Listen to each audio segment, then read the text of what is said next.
My question is, we know how much a film room junkie you are. When Syracuse was announced as the first opponent, how much more extra time have you been in the film room, considering they've got a new defensive coordinator, Tony White? Yeah, we definitely spent a lot of time watching film.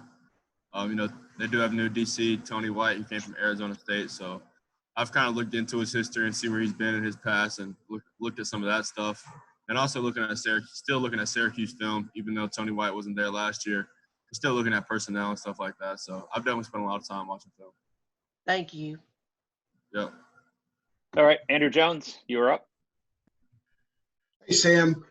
You've gotten an awful lot of attention this offseason and certainly in the last month. How have you handled that? Is that something that you can't avoid, or do you seek it out, or how do you kind of go through the fact that you are all over the place pretty much?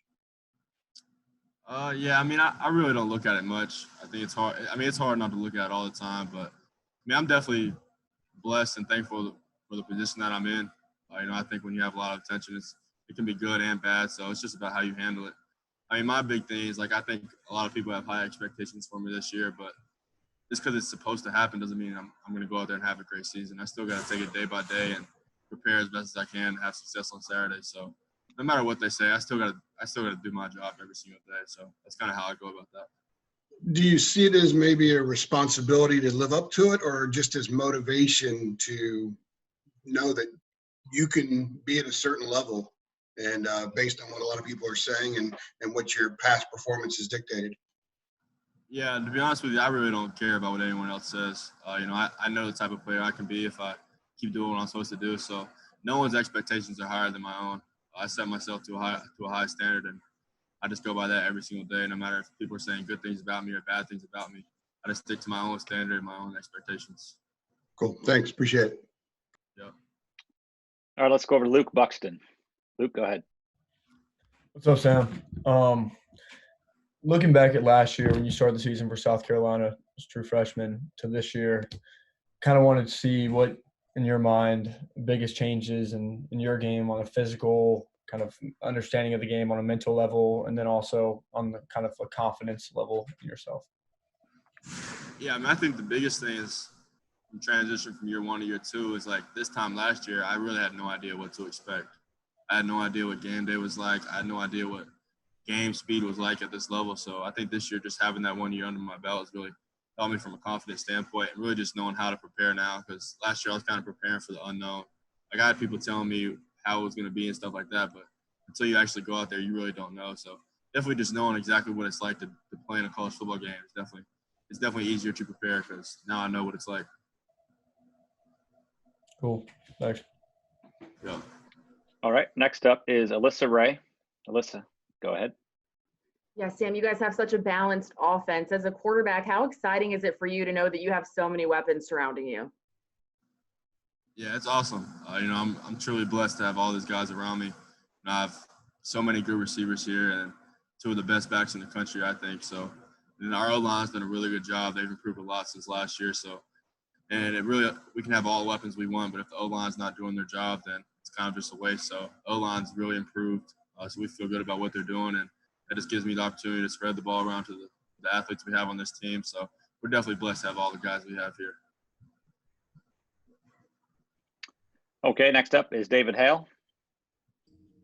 Hey, Sam. I was curious. I've heard about some of your epic video game battles with your roommates. I guess you've played some of the guys that you were on the recruiting trail with, like Ryan Helinski as well. Can you tell me a little bit about how competitive you are in those environments, and how much does stuff like that, just kind of unplugging from the world of college football for a little while, how important is that to you, and just sort of you're getting your mind right for what else goes on in the rest of your day?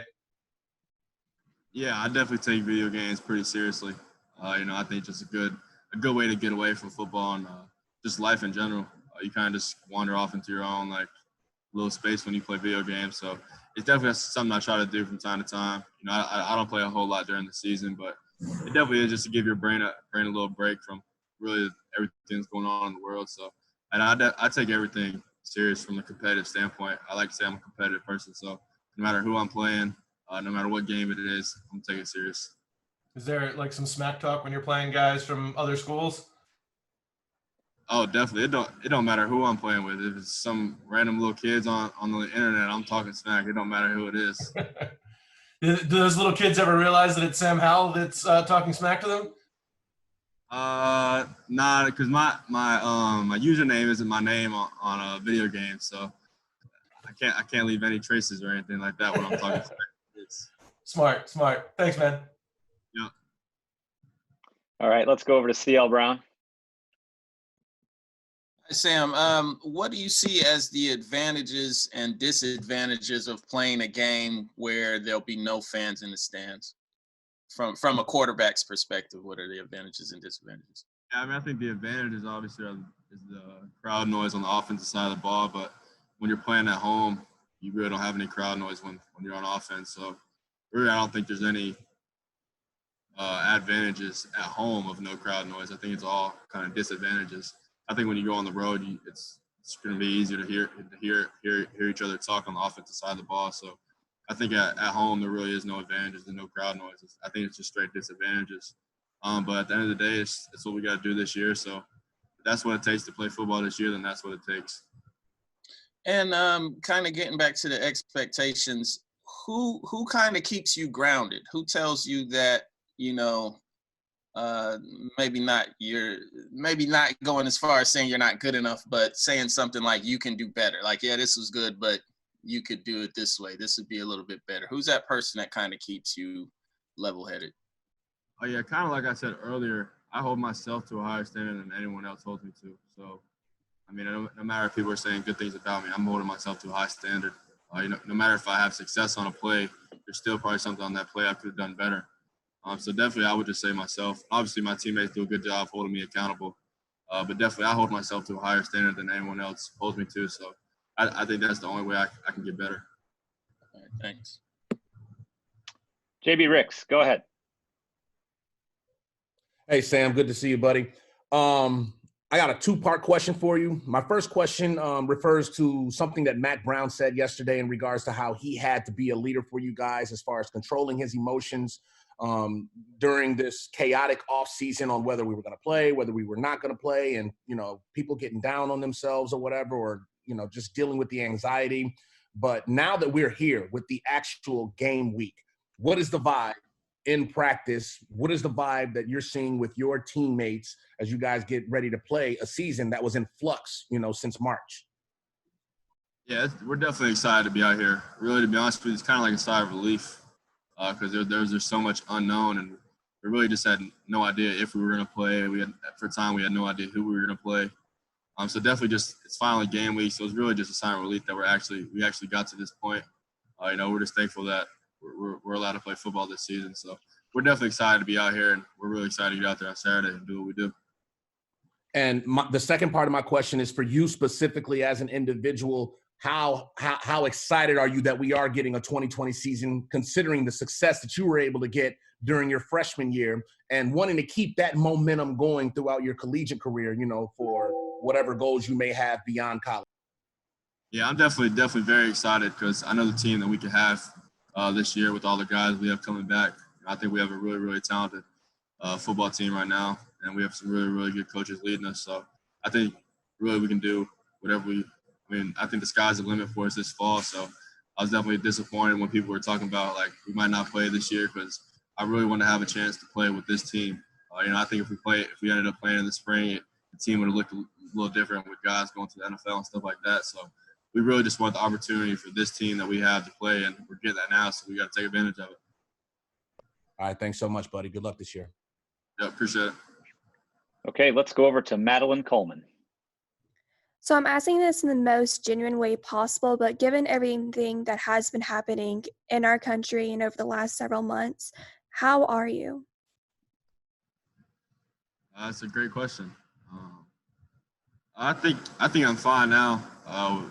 Just knowing that we're having a season, we get to play. I think it was hard these past couple of months, just so much unknown. You didn't really know what to prepare for. We had a whole game plan set in for UCF, and now we're playing Syracuse. So it definitely is hard. There's been so much change, but I just try to stay positive and look. I think with every situation, you have two ways of looking at it. You can either be positive about it, you can be negative about it. So I just try to take the positive side of things. I think that's just how you can live a happier life and things like that. So just try to be positive. Just try to be a good role model for people around me. Thank you so much. Yeah. All right, let's go to Gregory Hall. Sam, what have you seen out of the Syracuse defense while watching film? Yeah, I think that they have some talented players on their defense. I think Tony White, I haven't really seen him as a coordinator, but the defense they run, they do a really good job. They do a lot of different things. They're very multiple. So I think it's a really, really good challenge for us. I think the type of defense they run is different than most defenses. So it definitely is a great challenge for us. So we definitely got to be ready to go on Saturday. Mac has talked about y'all's offensive line as being kind of the last question mark on the offense. I was just wondering your take on how they've progressed and how many guys are ready to step in on Saturday. Yeah, I think they've done a really good job as far as progressing from last year to this year. I think they took most of the guys, really all the guys, took the offseason very, very serious. And over the time when we were all back home, they took that serious and they were making sure they're working out. Like Brian Anderson, our starting center, he's come a really long way since last year. So we're definitely excited about him. And there's some other guys that have stepped up and really picked up their game since last year. So I feel really good and comfortable with all those guys that'll be playing up there. All right, next up is Greg Barnes. Greg, go ahead.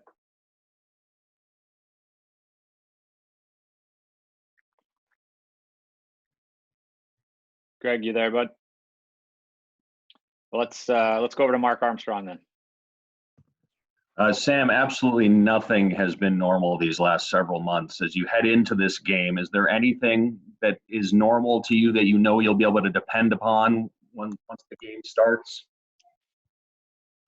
Yeah, I think once the game starts, it's football. I think everything else as far as like the travel things and how you're eating your meals, all that stuff will be different. But once you get on the field, it's football.